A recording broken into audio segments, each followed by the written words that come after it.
Coming up today on CTV News at 5, considering the cost of bringing back a controversial community centerpiece in Wilmot.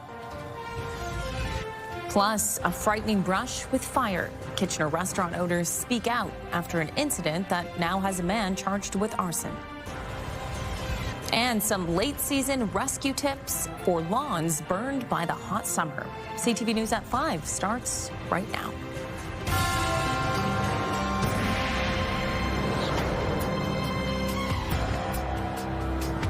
Good afternoon, everyone. Thanks for being here with us.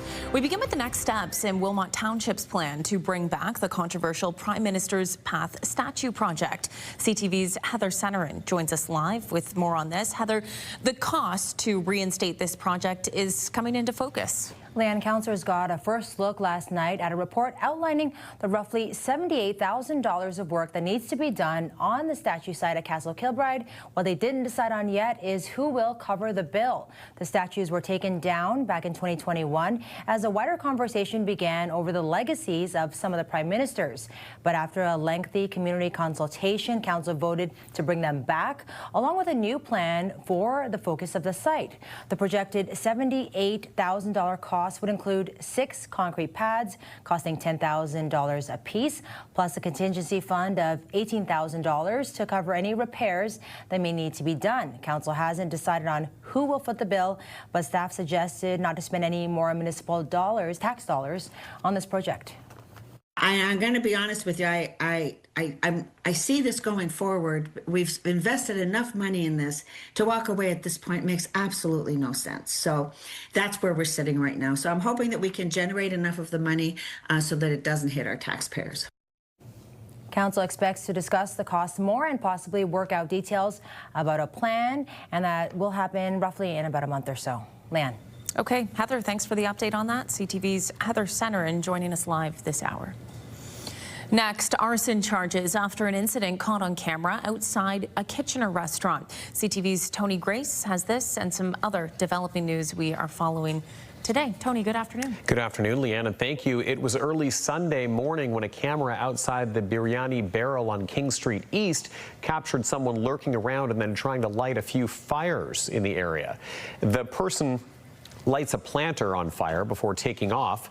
Someone who was passing by saw what was going on and called police. The restaurant owners grateful for that, since they say it could have been much worse. The gentleman was driving around the building and making sure that, you know, he goes away. He reported.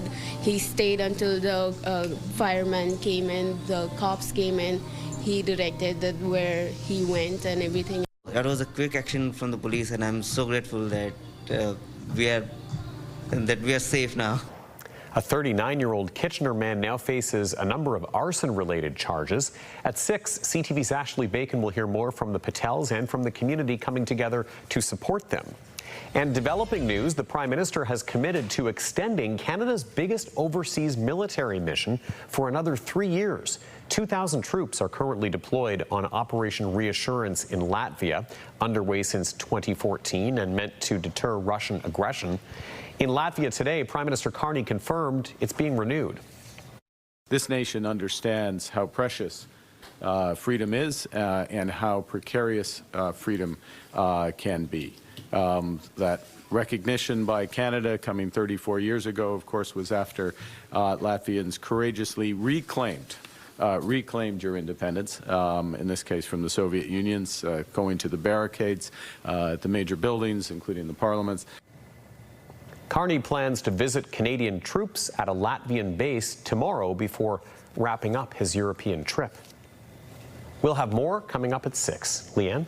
Okay, Tony, sounds good. Thanks very much. And Alex is here with our first check on the forecast. Some scattered showers out there today. You're going to love this. I certainly got caught in that torrential downpour. I think a few people did. Trying to time out maybe a lunchtime break or a walk, and may have been soaked a little bit this afternoon. Yeah, it was hard because there weren't really that many breaks, and they weren't that long either. So Yeah. win some, you lose some. Definitely some downpours, and you may have also heard that thunder roaring this afternoon as well. We heard it right out of our studios here in Kitchener, but yeah, so definitely a little bit of a mixed bag in terms of seeing those scattered showers make their way across the region today. And right now, though, we're seeing a little bit of that cloud cover sticking with us. So on and off, those showers, though, expected to clear if you are still seeing some in your area this hour as we get into the later half in the evening, which will be nice. So a little bit of a break for that, and then some sun will be expected. But right now, we're sitting at 14 degrees in Kitchener-Waterloo, 14 in Goderich, also 14 in Mount Forest, so definitely cooler. We're feeling those below seasonal temperatures. And as we take a live look outside Carl Zaire Square in Kitchener, yeah, you can see it looks like a little bit of rain still coming down there. A scattered shower or two still expected, and a little bit of cloud cover. We're going to break down, though, when again we could see that sunshine, but also when we could see another potential wet weather system roll in. That's coming up a bit later. Hey, the only thing is we've needed this rain, right? We needed it. Taking a break, tell you what you need to know. You can join the Humane Society of Kitchener-Waterloo Stratford Perth's Dash and Splash for a big doggy pool party at Kiwanis Park Pool. I know a couple dogs who would like that. Happening September 7th from 11 to 4. Stay with us.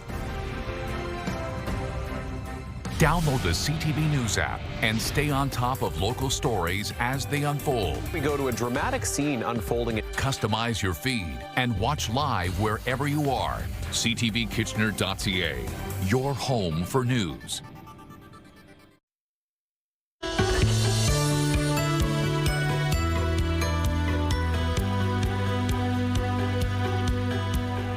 Okay, so it is time to start thinking and maybe rescuing that grass that might not be looking its best this time of year. Tanya Olsen from Rural City Nursery joining us once again. Always great to see you. Thank you. And today we went on a field trip. We did. Yes, we're not normally where we are, but good example of what your grass might be looking like in terms of your backyard, your front lawn, on the sides. Yeah, you got it. What should we be doing? And again, with the heat from August, a lot of our grass has gone brown, and that's okay. There's a variety of bluegrass called Kentucky bluegrass that doesn't like heat, and it naturally goes dormant. When grass goes dormant, it goes brown. So right now, for most of August, do nothing. Okay.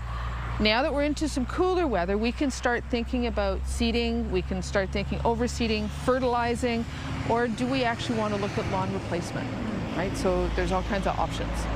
When we're looking at our grass as a whole, or our lawn as a whole, in terms of fertilizing, it's almost time to do that fertilizer. So your last fertilizing of the season normally comes during the month of September. And I would use a fall fertilizer. So when we take a look at that fall fertilizer, we'd take a look at the numbers on the bag. In this case, they're low numbers. This one's a 429. So what that means is 4% nitrogen, 2% phosphorus, and 9% potassium. Up, down, and all around. We've talked about that before. We want a lower first number for nitrogen. That's green of the leaf. Yep. It's upward growth. We want higher in the spring, lower in the fall. That's why a fall fertilizer is lower. That middle number, phosphorus, promotes flowers and root structures. Okay. That's down. And then the last number, potash or potassium, promotes all-around growth. So up, down, and all around. Perfect. So we are ready for a fall fertilizer to go on. And again, that's going to be anytime September through the month of October. You're good to go. Now, if your lawn looks like mine does, and I got a fair chunk of weeds here. So we're dealing with dandelions, we're dealing with crabgrass, we're dealing with a whole bunch of stuff. Yes. If you've got it, you can put the corn gluten on, and that's this bucket. Okay. So corn gluten is a pre-emergent, and what that means is it actually kills the seeds, it prevents them from opening. So it doesn't kill the weeds you've got, it prevents the weeds in the future. All right, so doing work now, so then next year, bingo, things are looking yes. better. But if you're going to do the corn gluten, you cannot seed. Okay. Right? So you're going to corn gluten now, seed in the spring, or we do a lawn fertilizer now, and we seed now. Okay. So if we're going to seed, we've got a big patch, we want to give it a bit of a rake first, do a really good soil first as a top dress. So that's what we've got the Viva lawn out. Now this one, it is specifically made for seeding and sodding. So it's pH balanced for those little itty bitty roots to get going. Yep. It's also got a fair bit of sand in it too, so that promotes drainage. Okay. So we don't get those seeds can't afford to drown. Right. We need them to be able to drain properly. So we're going to rake it, and then we're going to put the soil down so that levels out the lumps and the bumps. And then you need to choose what kind of grass seed you got. Okay. So now we need to think, are we sun or are we shade? Options. All the Yes. options now. If we're shade loving, simple, there's one option. Okay. It's a super shade grass. Love the name, right? Perfect. So easy to figure it out. For the sun lovers, we've got a few different varieties. Really, when we're looking at the differences, the hardy lawn, this one's primarily ryegrass, but this is the one that the grubs or the bugs in the grass don't like. Okay. So if we've had insect problems, we're going to head here. Okay. If we want our grass seed to come up really quickly, we're going to use quick catch. Right? Okay. So this one's going to be up in 7 days. That one's going to be up in probably 10 to 14. Oh, wow. It's quite a difference. It is a little bit different. And again, the other thing we do have some clients asking is, I just want less grass. Cool, Yeah. awesome. So we have a lot of clients who are looking for some clover, and that's what you can do now, right? So I do actually have a patch of clover back in here. And the nice thing is you can seed clover into your regular grass, and clover doesn't need to be cut except for once a month. Low maintenance. We Very love low maintenance. So you can seed this into your lawn if you wish, or for those that want a little bit more of a natural appeal, then we can remove the lawn and replace with clover, because clover is also amazing for pollinators. So all of those pollinators, the bees, love the flowers. We have to always think about our pollinator friends. Yes, we just want to be eco-friendly. Yes. Right? So it's simple. But really, when we're talking grass, fall is a beautiful time to seed. You should be fertilizing, because right now we are setting up for next spring. And really, the more we can do the setup and the prep, right? It's kind of no different than painting a wall. Yes. You do all the prep, you do the primer, and when you put the paint on, it looks good. It's no different with your lawn. Doing a little bit of work now, but it pays off in a few more months. It does. And we've got beautiful, cool nights. So we've got dew on the grass, which means if we forget to water, the grass seed's not going to die. Okay. So not the end of the world if we forget to we're almost water. there. All right. Tanya, as always, with the tips and tricks to make our lawns looking their best. Thank you so much. We'll see you soon. And before we go to break, we'll tell you what you need to know. Come on out for Remix Swings Country Swing Dance class on September 9th. No dance experience is required for the beginner class, and you don't have to have a partner for any of the classes. You can check it out at their studio. It runs from 7 until 9 p.m. Stay with us. When you see it happen, send it to CTV News. Text 10400. From your screen to ours. Text 10400.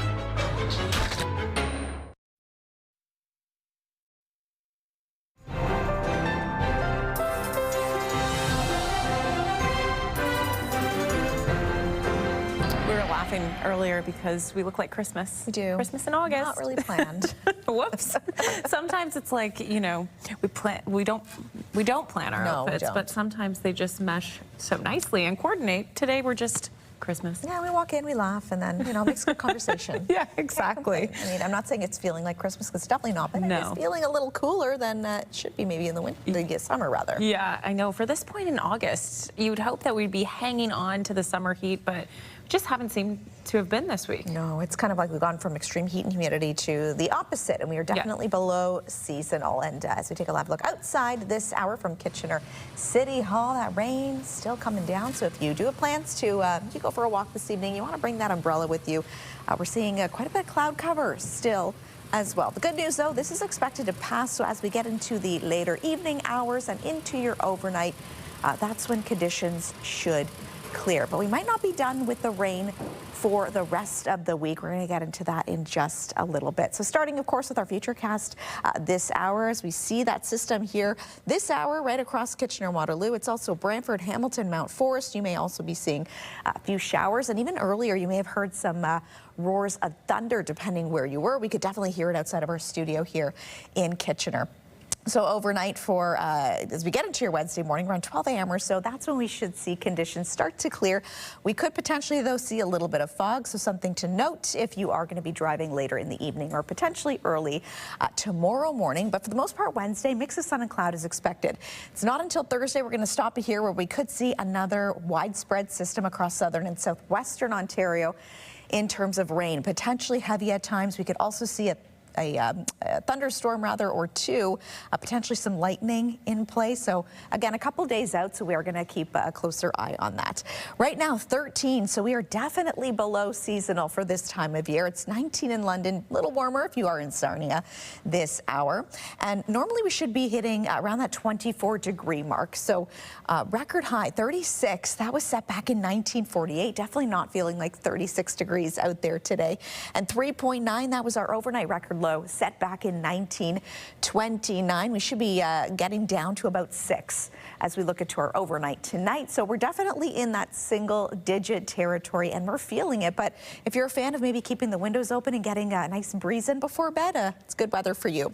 That sun setting now, 8:08 p.m. So definitely by the end of the week, we might be sitting at around 8 o'clock, potentially even later into 7 o'clock territory, which is a sure sign that summer is coming to an end. So overnight, a bit of cloud cover as we saw there. Showers expected to end, and that's when we could see some of that fog start to develop as well. And then looking at tomorrow, 21 degrees is our expected high.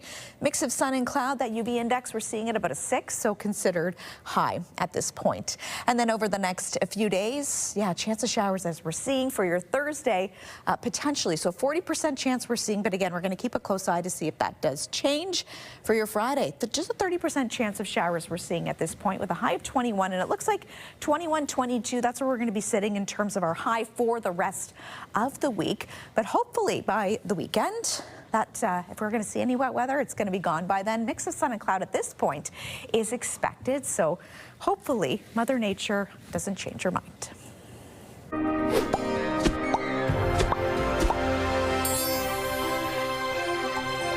Okay, we'll take a look at what is trending today. I think it's what everyone's talking about. Everyone is. It is a love story, and she said yes. Superstar singer Taylor Swift and Super Bowl champion football player Travis Kelce are engaged.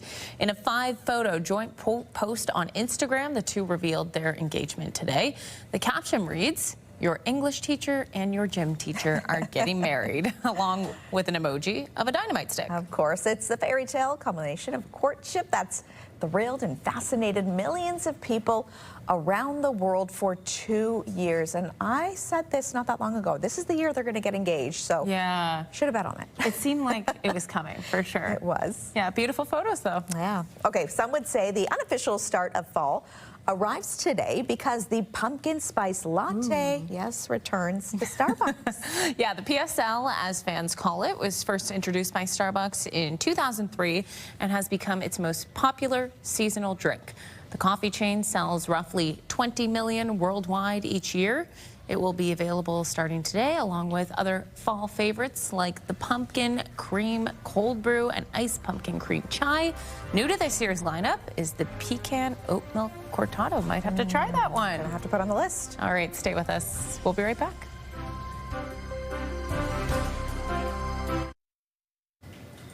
It is International Dog Day, and today we give you the dogs and the cats of our CTV family. Couldn't leave them out. We've put together a gallery on our furry family members to give them the proper spotlight they deserve. Our online team has all the photos. You can check them out on ctvnewskitchener.ca. Plenty of cuties to see.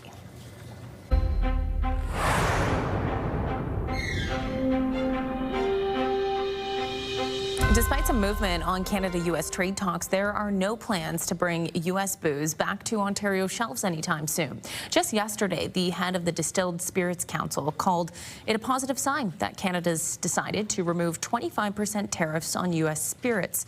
But he said it won't have much of an impact if provinces will refuse to sell U.S. liquor. In an email today, a spokesperson for Premier Ford said the province has no plans to start selling U.S. booze again in the future, and that the boycott, which has been underway for almost 6 months now, will continue until further notice.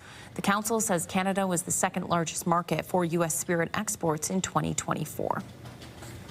The city of Stratford is looking for help finding some missing swans. The city says some of their iconic swans are unaccounted for.